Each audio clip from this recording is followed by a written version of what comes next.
I'm a high host. H-A-I, high. It's like Japanese.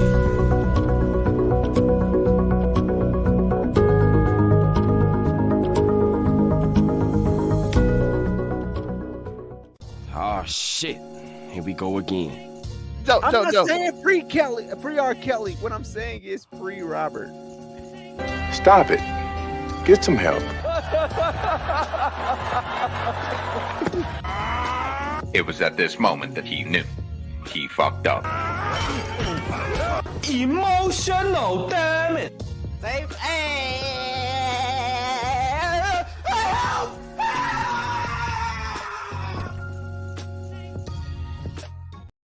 Yo, what's good? We back again. Another episode of Make It Make Sense. I'm your host, the one and only Monterey Hudson, aka Promiscuous Gerald, for today. And of course, I'm joined by a colorful crew of collective people. First and foremost, have no fear. Afro Comedy 765 is here. That's a fact. Your local neighborhood scumbag here to give you your daily dose of dirtbag, same gimmick, different day. Just waiting for SF6 to install, folks. Yes, 356 has been unleashed.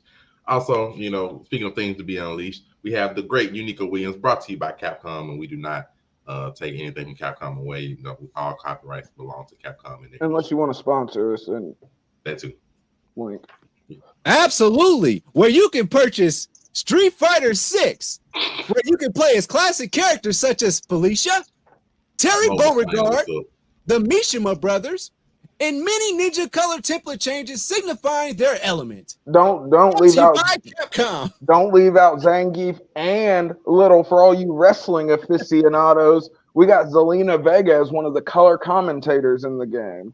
Bang. Yeah. Let's go. Brought to you by Capcom. I'll be crushing niggas with Zangief shortly. And as you know, this is Make It Make Sense. You know, we got to come at you bringing all the stuff that's been viral, been TikToking, been, you know, Twittering and everything all over the good old social media realm. And first and foremost, you already know, if you're a sports aficionado or anybody that is in sports takes or just a person that likes memes, you would know exactly who Shannon Sharpe is. Or just on Twitter. That too. He's one of the great entertaining figures of the sports world, and now he is leaving his job. He is leaving, you know, Undisputed, the show that he has been making big, making famous, because it ain't been skipped. It's gonna be real with you. He has been making this show, and he is leaving Undisputed. Reportedly, he has achieved a buyout agreement with FS1. So basically, he might even be leaving the entire channel. Not only him, but his entire podcast, you know, Cliff Shay Shay. That's also leaving as well. So my boy's gone. He gone. There's not really a lot of information as to what his exact reasoning is for leaving, but you know, everybody got their own theories. You know, a lot of people are blaming Skip. You know, their relationship, which seemed on the air to have been, you know, going downhill as of recent memory. Especially, you remember the DeMar Hamlin situation. You know, him not being there for that first show afterwards, and it's been a little rocky for like the last year or two. If you really want to just go deep into it that way, but as of full information we got, you know, he's leaving Undisputed. He have a buyout agreement with them. His podcast is leaving. His last show will be after the NBA Finals. So I'm a bit unsure if they're just going to go like normal where they'll talk about the finals, or he'll have his own segment where he'll actually be, you know, signing off to everybody. Not 100% sure. But either way, our boy is leaving us to unknown, hopefully greener pastures. I need my Twitter people to let me understand this. What's going on? How you feel? You know, we might be missing one of the meme gods, one of the representatives. What you thinking? What you thinking, Afro Comedy? Okay.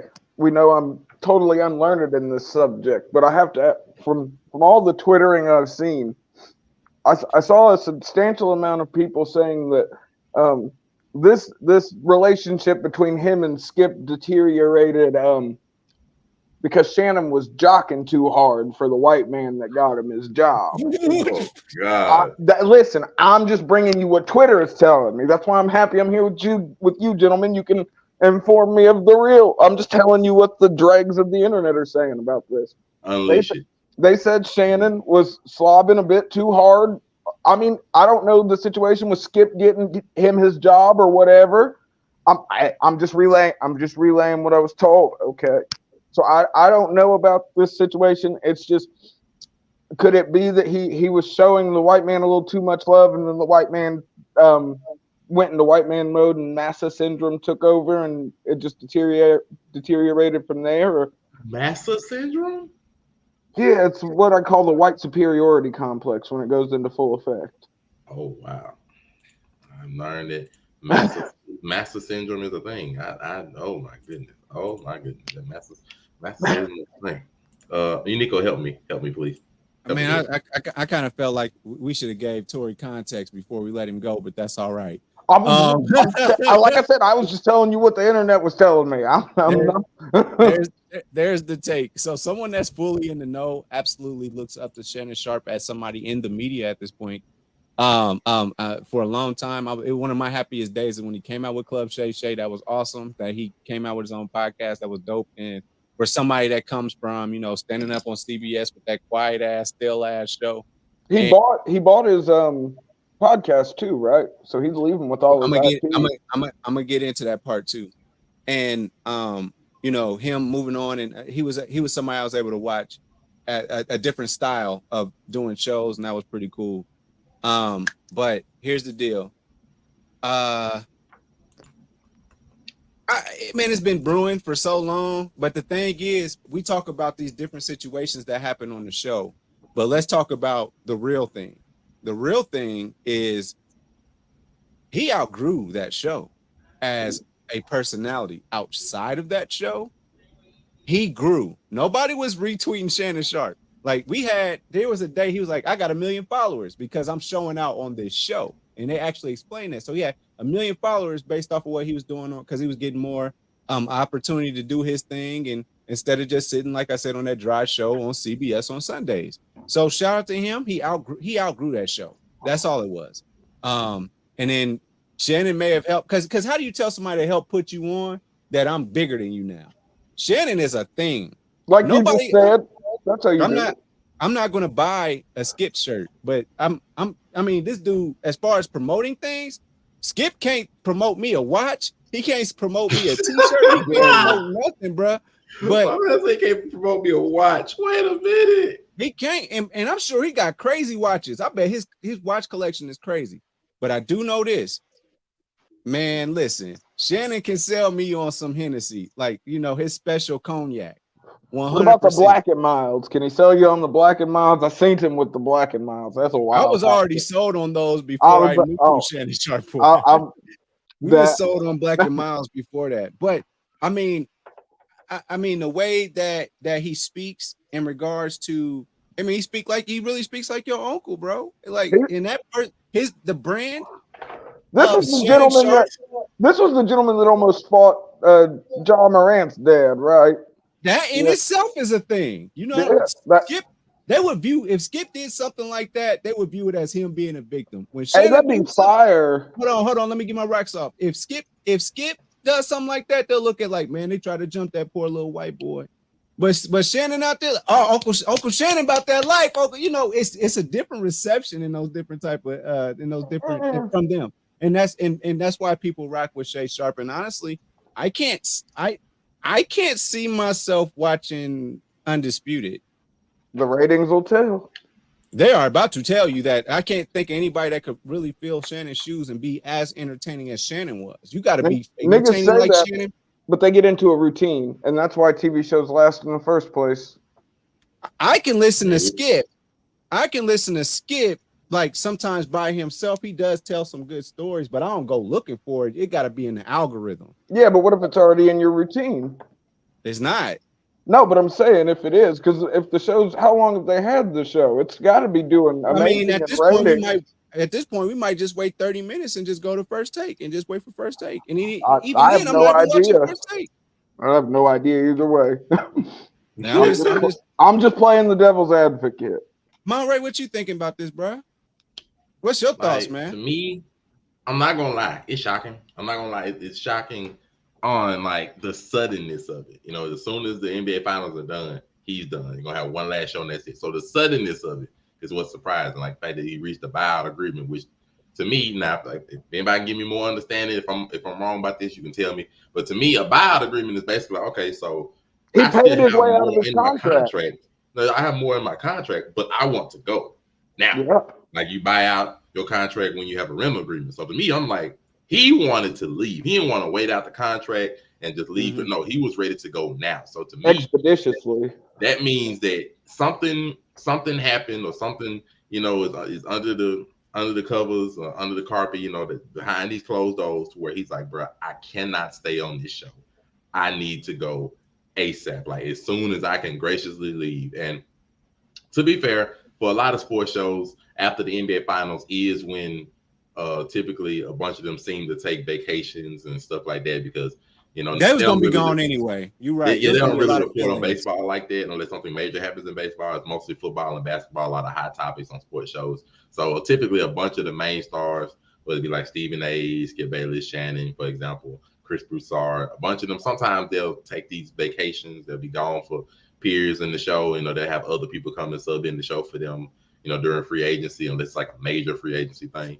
So the timing is fine, but the suddenness of it is just like, what happened to where he's just like, I gotta go after this season's done, like soon as it's over with, I'm out, I'm bouncing, I'm done with this? Or was it like something that he thought of months ago and was like, you know what, I'm just gonna ride out this NBA season and we gone, and it just got leaked out? And combine that with the fact there's not really any information. As far as I don't know, Shannon ain't even put out a statement. As far as I know, he ain't put out a statement saying anything of why he leaving or my goodbyes and nothing. Just like, it's out that he is leaving Undisputed. It's like, what? And as far as with Unico, when he's saying like he don't see Undisputed continuing, I won't say that. I will not say that, because if I remember correctly, Undisputed before, unless it's like an entire, it might be a different show I'm thinking of, because I'm thinking of when like Rob Parker and Chris Broussard used to be on there on like regular basis. But even if it's before that, if I got the shows confused, you can find another host for a sports show if it works. Reason I say that, when Skip Bayless originally left First Take, I know it was probably a bunch of people predicting First Take was gonna take a nosedive, because it's just like, oh, Skip is gone. Skip been one of the consistent people with Shannon Sharpe. With Stephen A. Smith, whether you like them or not. That duo that you're used to seeing on every morning is something that shocks you that they were split off. So it's always just like when Undisputed was first becoming a thing. Oh, it's Shannon Sharpe, the Hall of Fame football player, and him. Are they gonna be good? Like, that don't even seem like something. So people already had doubts when the show was starting and when First Take became what it is now, and they both still went on fine. So in that instance, Undisputed can continue. Now, who you get to fill Shannon's shoes is an entirely different matter, combined with the fact that they got to deal with Skip Bayless. So it's a whole different thing in there. I don't know. At the end of the day, they care about the bottom dollar, though, correct? Yeah, they don't care about the money, but in order to get the money, you got to get the ratings. And only get the ratings, you got to get the entertainment. In order to get the entertainment, you got to get the right people. So just to set the record straight, I was just saying, like, I don't see myself continuing to watch it like with such interest, in a sense. Without, I know that they can continue. You got to find. I'm just saying, you got to find a hell of a person because Shannon literally turned into his own brand from this show, from the notoriety he got from this show. And then also, I never had any fear about First Take because I watched it for Stephen A. So I'm good with that. If you tell me Skip Bayless is leaving, I'm not worried about Undisputed. You telling me Shay is there, I'm still watching because I watch it for him. But now the person I watch it for is leaving. It's like, I do want to see, is it going to be the train wreck? Because everyone loves a good train wreck, car wreck, right? Is that what they say? Amazing TV. So let's see what happens. Is this the fall of Skip Bayless, or do we got that? I mean, we shall see. That's all I can say. We shall see. But then now the other question to ask is, where does Shannon Sharpe go from here? Because the follow, I'm not gonna say the follow. The difference in the show is one thing. Undisputed will have to go on in some case, because it's not gonna be Skip by himself. They're not gonna do that. 71 years old. Where would Shannon go? Because I figured that's why he bought his podcast. Isn't that why he bought it out too? Because it gives you, like, if it's already got an established fan base, it gives you a cushioned landing pad to a certain extent, I think. I don't know if that's gonna pay the same. So, like, no, he had a podcast in addition to something else. I don't know if that's gonna hit the same. You need a contract to get the same opening, especially because he's taking the podcast off of FS1, as far as I understand. So you got to find another channel or space to put his podcast on, get people to come to it and stuff like that. Another option is, I believe, Stephen A. Smith did, put his hat to him and be like, hey, Shannon, you welcome to come on the show. As far as I understand, I might be wrong. If I'm wrong, I apologize. So with him and Stephen A. Smith, would that work, Mr. Inigo Williams? Because he'd be a more permanent host, for the time being, instead of just an alternate one, I'm guessing. Would that work? I'm gonna say I don't think it's an everyday thing. I think that Shannon would be best if ESPN put him on some kind of every Wednesday thing. That would be good. Every Thursday, something like that. I wouldn't say permanent host. I would say set something up where you can come be on there. Because let's not forget, Shannon has a palatial palace, and I believe Beverly Hills or Calabasas, somewhere like that. I don't think he's trying to go to New York like that. I don't. At this point, at this point, he can do whatever he wants to. So I don't think it's best for him to be sitting over there looking over the Brooklyn Bridge, hanging out with Stephen A. Smith every single day. That boy from Georgia, and the closest thing to quote unquote country, in a sense, kinda is pretty much like the outside of Los Angeles. Okay. You kind of get a country-ish feel. New York is concrete jungle all day long, and I don't think that Shannon just trying to be out in New York like that. I really don't think. Up 50 plus years old, maybe he goes to New Hampshire, Connecticut, one of the outlying places with a little more space. I would catch a plane Wednesday night to do a show Thursday morning on the East Coast and go back home. But what if they did want him for a more permanent type thing? I don't think he takes it, because that means you have to live there. That's why the podcast made so much sense to me. Because why do you pay for that IP if you don't plan on using it in some way, shape, or form? Said Shannon can survive on his own. I believe in that. I say just stay open to like being at Shannon. Today we got Shannon Sharpe on First Take, and let them argue about after Dallas Cowboy games. Because the way everyone makes this dude sound, he's gonna do numbers regardless. So why wouldn't he? If he took the time to buy out his contract and make sure that the podcast was included, you know what I mean? Mm-hmm. It's just sort of 1 + 1. And just to throw it out there, I'm sorry, y'all. I was just throwing this out here. Club Shay Shay has 1.18 million subscribers. Did he buy out the YouTube channel? Is the question, or just the name? If he bought out the channel, then he's got a decent. No, you got to buy it all. You got to buy it all. He's got a perfectly fine landing spot until he finds something permanent. Then 1.8 million subscribers. He's probably doing hundreds of K per video. That's. I'm gonna throw this out here. 5 to 6 digits a month. I know y'all ready to move on, but I'm just throw this out here. He might be going the Steve Harvey route. Just be a personality and just roll. Show up at places. Hey, if he wants to show up and drink Hennessy and smoke Black and Milds anywhere, I'll watch. That's hilarious. It is. Speaking of some hilariousness, on my last show, we covered, this lovely. We covered this lovely couple of people. There were some updates, regarding Mr. Nia Jackson. If I say her name wrong, I apologize. Mr. Nia Jackson, and she had her own interview. Some things that she was spoken about. We went over this last week. There's a reason I'm bringing this up, because surprisingly found out that now she has gone on. So shout out to the Queen of Accountability on Instagram and on all of the media brands. We found out that she is now a relationship coach herself. Ooh. She is now a relationship coach herself. Like I said, shout out to Queen of Accountability. She made sure to give a good information. Go ahead and read it for you. She is currently charging $1,000 to $7,000 a month, for her services. And this is with different things that we found out that she knew that she went through, and now she herself is the coach. She has her own branding, her own link tree. That you can go and get one-on-one counseling or boot camps, that she described them as. We got one for 2 payments of $495 per month. It's 40 days and nights of healing. She has her own process for that, so that covers the $1,000. Then we have another one where it is 2 payments of $3,500 a month, and this would give you, some other mentoring, some other things you can get for your investment.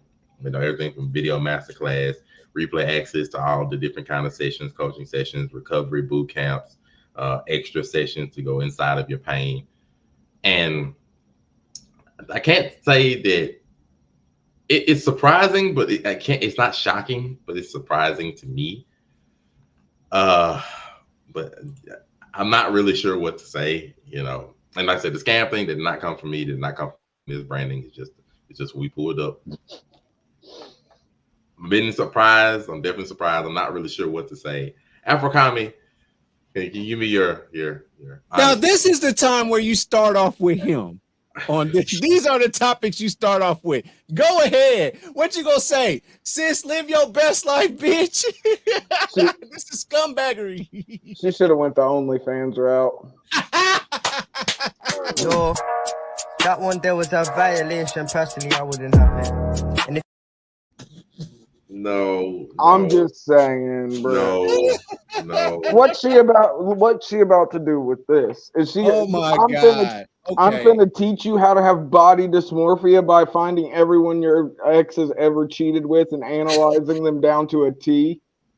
Stop being a smart scumbag. I didn't need you to break it down like that. I'm asshole. just saying, folks. Two payments of what? 2 payments of $3,500, Joe. Oh, you want that one? There you go. Oh, you want the big dog one? Listen. Nah.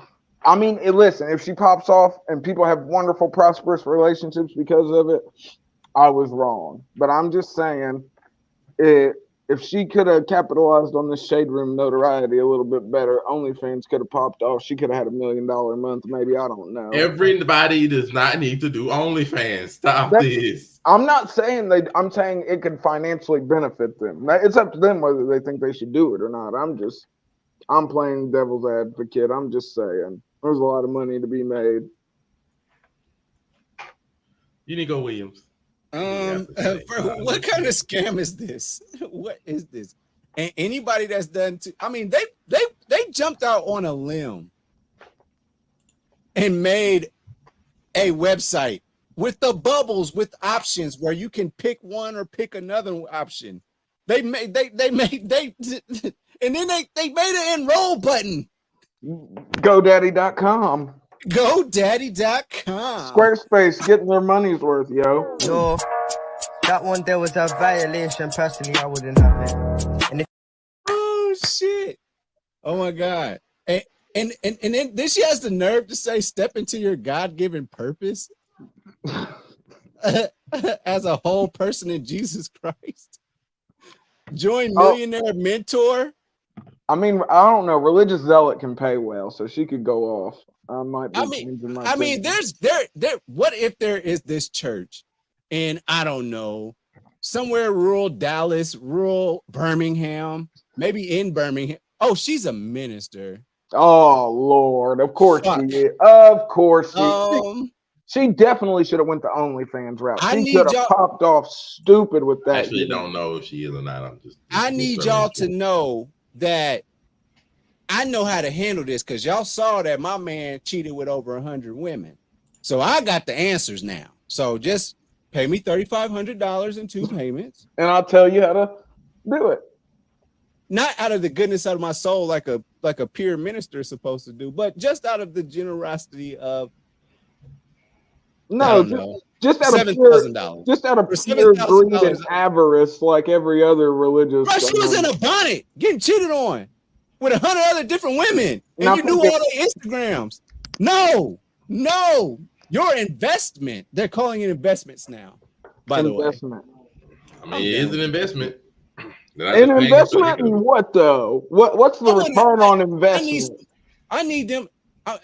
Afrokami, can you find a link to somebody that's pirated her presentation so we can 100% you could ever pay $7,000 for? Because there's no way what she's saying is worth $7,000. Period. Not at all. She couldn't keep her own man. He cheated with 100 women. How's she gonna help your relationship? Come on. Facts. I just want y'all to know after he cheats 99 times, you should leave.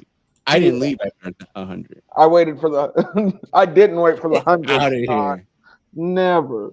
No, you should stand behind exactly what we're saying in regards to. We do not advocate for any kind of piracy or any kind of people's things over the internet, we advise you to do everything along legal standards. You folks know how to get to Reddit. We don't have to tell you. We don't have to tell you how to get to Reddit. Reddit.com. Just in case.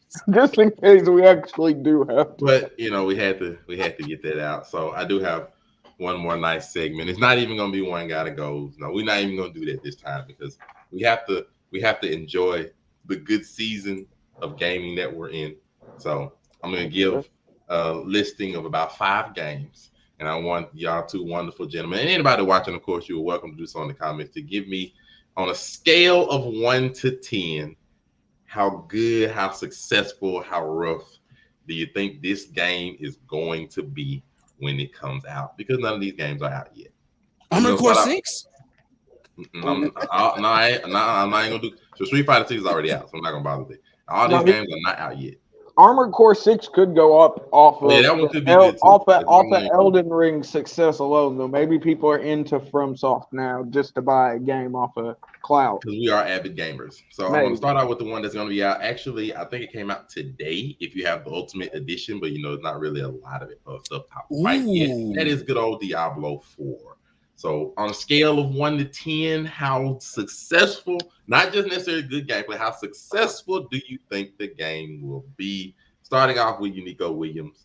And he's giving me 10s. I don't know because there's not a lot of games going to be a perfect 10. I'm saying 10 because these nerds are all over it already. Like people were telling me today at the cash register of me being at the Dollar Tree just getting some lemonade. How they're playing the if you got the early access. Yeah. And they're trying to do that shit on Game Pass. And there's a lot of people that got the early access just to play early access. Yes, this game is going to be a huge success numerically. I'm not sure how people are going to feel as they play the game down the line, like if they feel like it sucks or not. But right now, like it's going to be a commercial blockbuster success because they're on that shit right now. It's not even out per se. I know a lot of the reviews I've seen and everything have been good. The one knockback is that the microtransactions. Let's go. Can we get to the meat of the matter here? It is insanity. We know Blizzard, Activision like the back of our hands. We have seen Activision as much as that. Blizzard has been. No, they're one company now, bro. They're one company now. Activision portion and they didn't fire everyone, so there were probably still niggas doing bar crawls and sexually objectifying women throughout the office. Warzone and Modern Warfare 2, those stores are rough too. So yeah, Activision Blizzard, they have been on one when it comes to these microtransactions. So Afro your predictions? My predictions is that people are going to spend entirely too much money, and I love Diablo.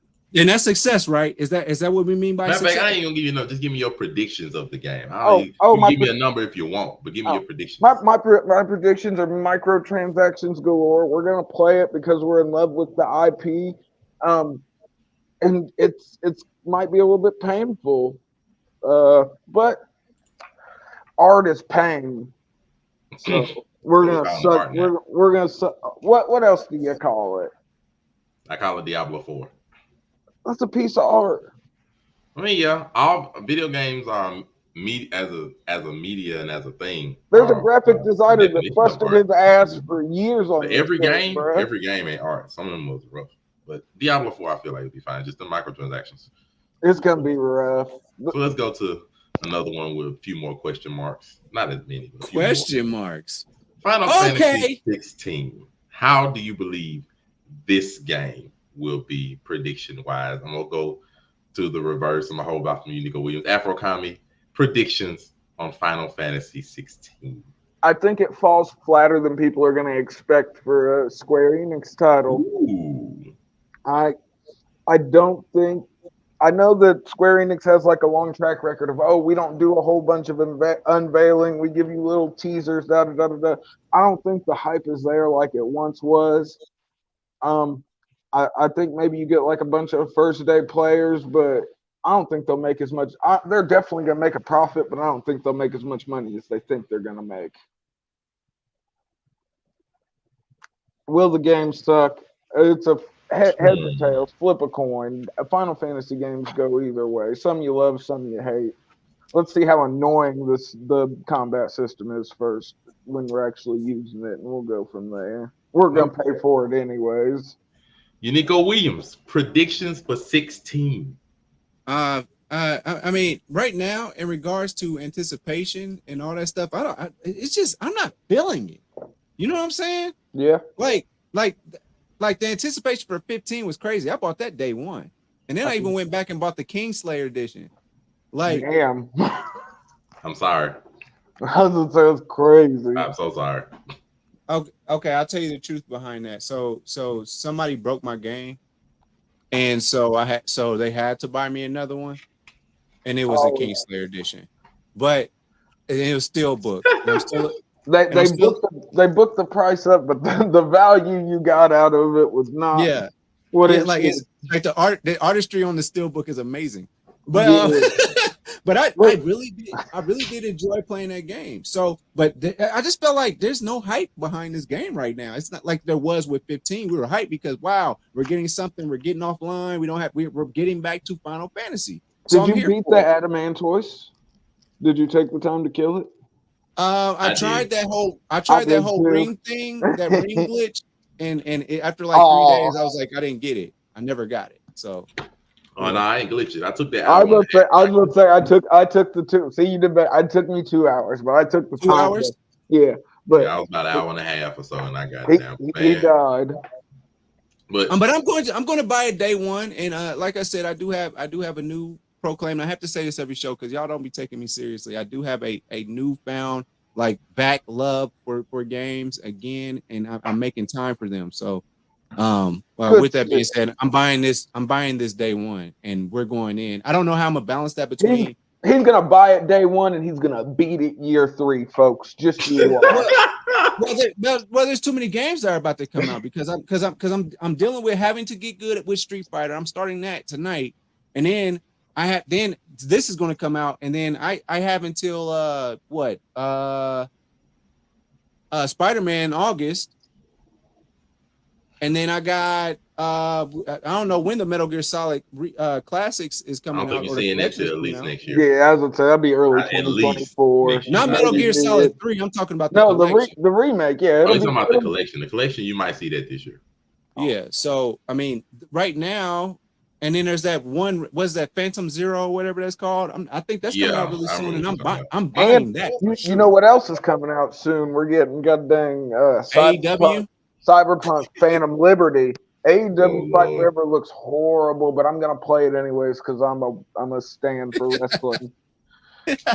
Okay. But I hate it though because I'm Street Fighter 6. I'm not even gonna get that much time on it because Diablo 4, and it's just like. Man. But to get mine quickly out the way, because I am a Final Fantasy fan. It's some fanfare for it, but we're not hedging our bets and saying it's gonna be a guaranteed killer. Like 15, because 15, we had such high hopes and it failed because, for multiple reasons. But, well, I don't want to say failed, but it did not reach the expectations. It did not perform. Like, because, the last portion of the game basically seems rushed. All the DLC never even made it out the door. So we're not gonna go that high.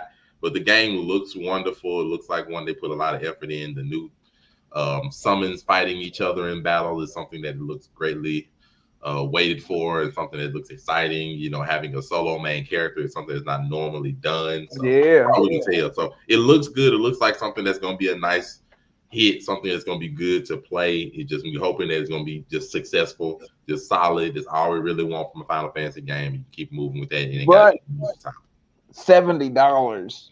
Yeah, that's what I said. Like I'm not at this point with Square Enix. Look, like it's almost hit or miss with every game. Like the last one, they hit it out the park with Final Fantasy Remake, which was a surprise because I know that it had some apprehension behind it. So it was okay. If they got that one good, just keep it going. Give us something good quality. You ain't got to go over the top. Just give us good, and I'll be solid with that. But with that, let's go to something that I do expect to be over the top, and that's buddy. I'm just gonna be real. I think this is gonna be a hit out the park. I really don't see this failing at all. I think. It doesn't have any co-op features. As far as I know, it is only a single-player game, which is still fine with me. I don't really need two people playing Miles and him at the same time. But regardless, the gameplay trailer I saw looked wonderful. The approaching release date, which hasn't been announced yet, but It's still like, everything just looks fine. I don't see no problems with it. That's my prediction. I think it's gonna be a slam dunk out the park. Possibly game of the year contender, easy. Unigo Williams. Agreed. I'm 100. I mean, I'm a Spider stan. But I mean, I know I can say when a game is bad or when it's not. You know, I definitely have that capacity within me. But from what I saw from that gameplay trailer, that was fire. And I can't wait to play as Symbiote Peter in Earth, whatever this Earth is. I don't know. Black Air Force energy is coming soon. He kicked a dude several times against the home in the middle of Queens. He did do that. He did do that. Several times. He did a bicycle kick in one hand. He definitely did do that. The Afro Comic. Devil's advocate here, folks. Oh my gosh. What if it's bad? We'll have to say that it's bad. What if there's... My biggest thing is how are we going to do... I'm wondering about the fluidity of character changes. I wonder about the story. Is the story going to be something we really care about? It's just because I feel like with a single player experience, the story is important. With multiplayer games, we can be like, it's about kinship, it's about friendship, it's about having fun with the boys. Who cares about the stories? You're going to wreck this trash mob real quick. This is a much more personal thing. So intimate game. If it's bad, it's going to be really bad.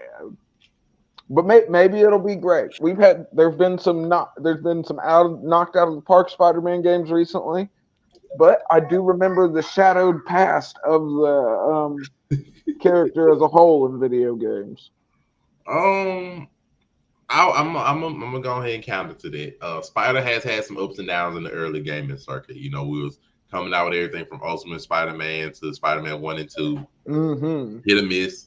Then you had the ones from everything from Web of Shadows, which I enjoyed, Edge of Time, Shattered Dimensions, to some of the floppy ones like The Amazing Spider-Man 1 and 2, which I'm just sorry, that movie just struggled. I ain't gonna say like it was struggling on the gaming circuit and on the movie circuit. Not say they were bad. It's upsetting. I don't even think they use Andrew Garfield on those games. We still love Andrew Garfield though. Shout out to Andrew Garfield. Amazing Spider-Man. Yeah, he's a good Spider-Man, definitely a good actor. The Amazing Spider-Man 1 video game was solid. That second one, was, oh my god. Ooh, buddy. So like it's fine for this. The snippet of story that we managed to get, you know, having Kraven the Hunter basically invade New York City, and it seems that he's putting all of the mutants and all of his Spider-Man's rogue gallery on notice, putting a whole bunch of hecticness in there, messing everything up. That's a good part, and we already know that Venom is a part of the story just based on the first trailer. And then we see, you know, symbiote Peter the symbiote Spider-Man being a thing now. We already see his dynamic with him and Miles, because you know it affects his personality. Like it's a lot of aspects. And then if you remember everything from the post-credit scene from the first Spider-Man, where you know that Harry, you know, still trying to recover from, you know, the ailment, the illness that he got covered in the symbiote. So it's a lot of aspects that they could draw the story from and connect it with that I think would be very interesting. What if we get a random Red Goblin cameo? Well, I'd love a Carnage cameo. Don't even hold me to that. Yeah, you'd have to get Carnage to get the Red Goblin. Red Goblin would be fire. That would be fire. I'm not gonna. He's a new niche character, super popular with the fandoms. Could go off big with the audience at large. I feel like that would be fire. I'm not gonna hold you. If I don't get Carnage, I got Red Goblin. I wouldn't even be mad. So it'd be a banger. Speaking of that, you know, let's go to something else. You know, something decided to start over a little bit. We do have Mortal Kombat 1. You know, because we already have Street Fighter 6. It's already out, so we ain't gonna worry into that. Tekken 8, I don't really feel a super need to go into that as much. But Mortal Kombat 1, we don't have a solid release date for it, anyways. No, we do not. But for this, I feel like it's a little bit more to be talked about, since it's essentially a reboot, but it's a continuation reboot from end of the last game's DLC. Prediction, and of course they're having something like an assist system coming back in this game as well, which I think is going to be interesting. I'm not sure how that's going to go, hit or miss. How does that work on my arcade pad? How do the assists work on my Most likely it's gonna be a top button, whether it be R1, R2, L1, L2. One of those buttons most likely would be something that give you an assist That can character. get so clunky when you're trying to do combos, though. That's not now. It depends on how the gameplay works. If it's anything like Marvel vs. Capcom, it'll flow right into mid combo. It does Yeah, not. but since when has Mortal Kombat fought like Marvel vs. Capcom? That's the thing that I'm concerned with. I don't know how the assist feature is going to work. What if I accidentally hit assist when I'm trying to do a brutality? Yeah, you're fucked. I mean, don't press that button. That's all I got to tell you. Don't press the assist button. I will That's be a you rearranging problem. the That's a you controls. problem. Well, that's why they make the controller mapping, folks. Don't do the assist button.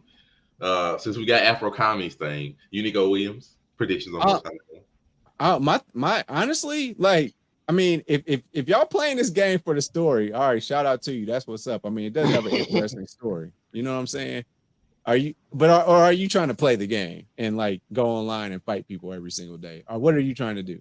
Yeah. Because it is like like Injustice. Injustice has a good story. It was cool to play through, and then I was cool with that because I caught it on sale for like $14. So yeah, but it was also made off an amazing story to begin with. The Injustice storyline is an iconic story. So it is. It's a timeless story, and we could talk about the implications because honestly, the Injustice story is not over with. To be honest, like they really cut out years of Injustice content. But I'm not talking about that. What I am talking about is what is your reason for buying this game? Because if you want to fight, bet. Don't buy it for the story. Somebody gonna have the like the true story thing up in a couple of days after it comes out and just watch that, man. Don't buy a fighting game just for the story, bro. Don't do it. I looked at the trailer for Street Fighter actually. Not trailer, but some of the YouTube videos that they have already with the story, and it's clocking with just the cutscenes, an hour and 58 minutes. You're not going to pay $70 for a movie, are you? No, I pay. So, you pay that for Zangief. I wholly plan to play this game and fight people every single day. That's just so whatever floats your boat. You find your lost remote. Just make sure that you buying this for the right reason. Don't buy this for a story mode. I wish they would have left out the one. Man, forget it. If you want to buy this game just for the story, by all means do so. I'm gonna be the complete opposite of Unico Williams. Reason because now, if it was Street Fighter, I would somewhat agree with Unico because Street Fighter is not known for having a dynamic story mode in their games. You know, you got to be looking for a story on the internet to understand Street Fighter. You just have to be looking for it. That was like that isn't really known for Tekken. They've had some of them in on off. They're not really known for having a dynamic story mode in their game, like single player content like that. They're not really Tekken Force. Soul Calibur. You know, they've been hit or miss. They've tried a couple times. You know, so it just depends. Mortal Kombat, as of recent, and I say recently, since the reboot of Mortal Kombat 9, they've been known for having a dynamic storyline, dynamic story mode in their game. And it a lot of times sells the game a lot of times because the story is good, because the story is in there. They put effort in it.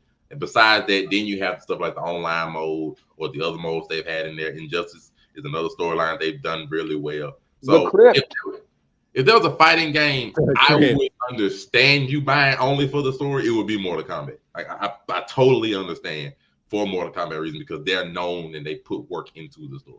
So if you want to continue the story on Mortal Kombat 1 and that, by all means do it. I have no real problem with it. Yeah, we're going to the point where games are $70. We had to deal with this same thing with game was $60. You have to somehow convince yourself to go and buy Ultra Street Fighter 4 arcade mode, 4 extra characters, and convince yourself that was worth $60. Same 30 colorways. 30 colorways. So same difference. Like I'm not gonna hold you if you want to do the same thing for Mortal Kombat 1, but it actually has a story mode they put work into. I'm not gonna hold you for that. I promise you I won't. And me, I'm all for it. I think Mortal Kombat 1 will be good. I'm nervous about the assist function, but sort of the reboot gives you an opportunity to do the story in different ways, bring in characters that you haven't used, whether it's like Onaga, Borai Cho, people that you haven't seen in forever, people that are integral to the story that we would love to watch and see and fight with again.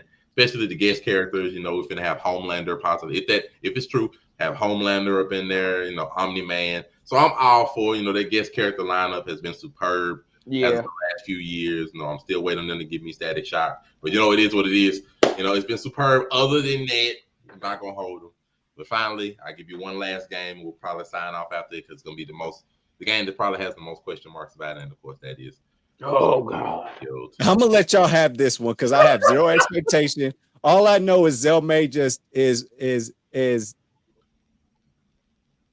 I can't even say the word for it. I'm just saying he's all about this game. I'm gonna leave it at that. Gentlemen, y'all got the floor on this one. I don't give a fuck. I'm not a believer in Bethesda at this point. I'm just really not. I'm not gonna hold you. I'm not a believer that games come out day one and they work. I'm not a believer. That's so sad.